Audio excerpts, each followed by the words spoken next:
뭐 LG가 단통법 해볼만하다 이런 멘트를 했는데 저희 삼성 쪽에 있을 때는 LG가 뭔 자신감으로 저런 걸 하지? 안녕하세요. 테크요정 비티크의 만능 요정 유나.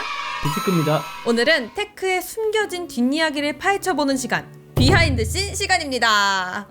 오늘 제가 가져온 주제는요, LG 스마트폰 사업 접는다? 라는 주제인데요. 이 LG가 스마트폰 사업을 진짜 접나요, 비티크님?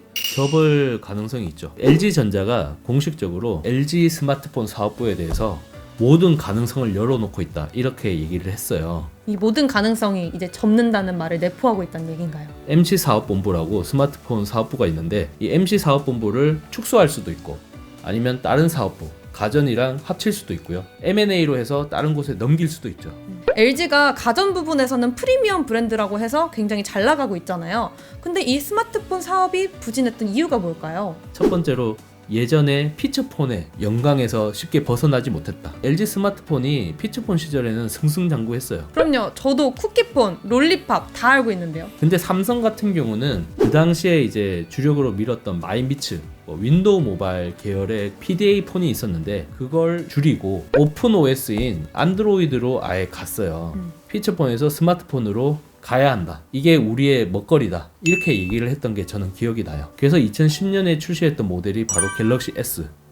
이렇게 스마트폰 시장이 열렸죠. 근데 그때 LG는 뭘 했냐? 시장 조사기관 맥킨지 조사 결과를 보니까 스마트폰은 아직까지는 성장하는 데 있어서 좀 한계가 있다. 그리고 여전히 이제 피처폰이 유효할 것이다. 그 당시에 이제 남용 부회장이 이거를 밀었던 거예요. 삼성에 비해서 LG는 스마트폰 시장 진출 자체가 한 1, 2년 정도 늦어요. 근데 이 1, 2년이 굉장히 크지 않나요? 모바일 인더스트리 이런 쪽에 있어서는 이 1, 2년 자체가 다른 사업에 뭐 한 5년 정도 차이가 난다라고 얘기를 해도 무방하기 때문에 그 시간을 잃어버렸다. 그게 가장 큰 이유라고 볼 수 있어요. 이미 첫 단추를 잘못 깨었다. 네, 그렇습니다. 또 다른 이유가 있나요? 조직의 수장이 너무 빈번하게 교체가 되었다. 특히 굉장히 중요한 사건이 있습니다. G2, G3 그리고 G 프로 2, 옵티머스 뷰 나름 성공적으로 안착시킨 MC본부의 사장이 있었는데 그게 박종석 사장이에요. 근데 그분께서 건강이 좀 안 좋으셨거든요. 사장에서 이제 물러나고 새로운 분이 부임이 되는데 그분이 바로 조준호 사장이에요. 조준호 사장 입장에서는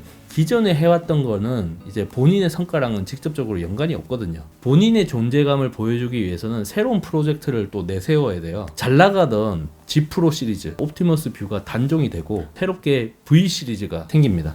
갈아엎어버렸네요. 결국 이제 새로운 걸 시도한 게 G5, 세계 최초의 모듈 기반의 스마트폰이 출시가 됩니다. 이런 모듈 기반의 스마트폰이 보기에는 굉장히 혁신적인 그런 아이디어로 보일 수 있는데 실제 해보니까 품질이나 이런 부분도 좀 조악해지고 그리고 이 모듈 기반의 이 스마트폰이 호환성에 있어서 좀 문제가 생기는 거예요. 그 제품은 호환이 되지만 후속 제품은 또 이 모듈이 호환이 되지 않고 결국 기존에 사용을 했던 사람들도 문제가 되고 그 액세서리를 돈 주고 산 사람들도 불만스럽고 이게 총체적 난국에 빠지게 됩니다. G 시리즈와 V 시리즈 차이점이 있었어요. 뭐 작은 화면, 큰 화면, LTE랑 뭐 5G 이런 차별화가 있었는데 땜질이 이루어져요.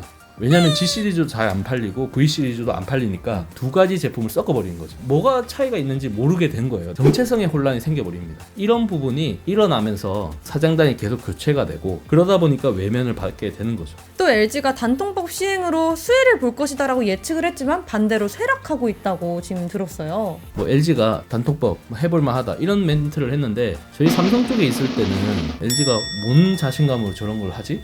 이런 생각을 좀 했어요. 휴대폰 사업부끼리 봤을 때는 삼성은 LG를 그냥 취급을 안 해요. 잘. 라이벌로 생각하지 않는다. 네, 왜냐면 워낙 파워가 차이가 많이 나고 LG가 단통법을 해볼만하다 이렇게 생각했는지는 저도 좀 의문인데 그 단통법이 시행이 되기 전에는 보조금에 차등이 생겼어요. 펜텍이나 LG가 보조금을 더 많이 주니까 대리점에서 리베이트를 더 받을 수 있거든요. 고객들에게 LG 사세요, 펜텍 사세요 하니까 그쵸. 판매량이 나온 거예요. 그게 안 되는 거잖아요. 그쵸? 그러면은 누굴 사겠어요? 당연히 삼성이 브랜드 파워도 좋고 제품력도 좋잖아요. LG가 오판을 한 것 같아요. 지금 땅을 치고 후회하고 있지 않으실까? 최근에 기사를 보니까 이 단통법이 좀 문제가 있다. 그래서 LG 스마트폰이 이 지경이 됐다. 이렇게 분석을 하는 곳도 있더라고요. 그게 하나의 원인이 됐죠. 첫 번째로 이제 선점을 못했다. 두 번째는 일관성 있는 커뮤니케이션을 하지 못했어요. 세 번째는 시장에 대해서 제대로 파악을 못한 거죠. 사후 지원에 대한 문제, 제품에 대한 문제, 여러 가지가 겹치면서 LG 스마트폰이 결국 외면받지 않았나. 제가 좀 궁금한 게 있는데 지금 대학생이시잖아요. 대학생 입장에서 LG폰에 대해서 어떻게 생각하시는지가 좀 궁금해요. 제 입장에서는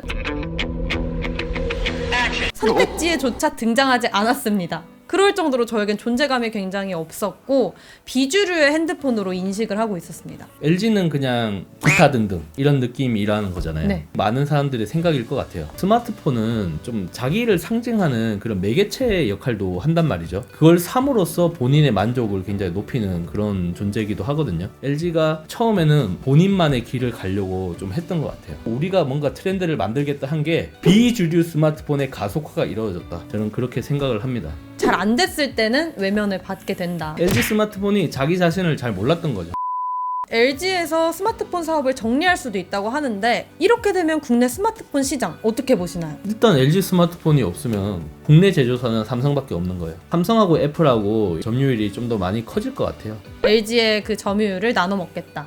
이런 상황인 거죠. 그래서 나눠 먹기 위해서 좀 치열하게 좀 싸울 것 같아요. 특히 이제 삼성 입장에서는 공격적으로 마케팅을 해볼 필요가 있지 않나. LG랑 동일한 안드로이드 OS를 사용을 하기 때문에 만약에 이게 애플 쪽으로 간다 그러면은 삼성 입장에서는 굉장히 위기가 될 만하죠. 이 LG전자 MC사업본부가 작진 않잖아요. 인수할 만한 기업이 있나요?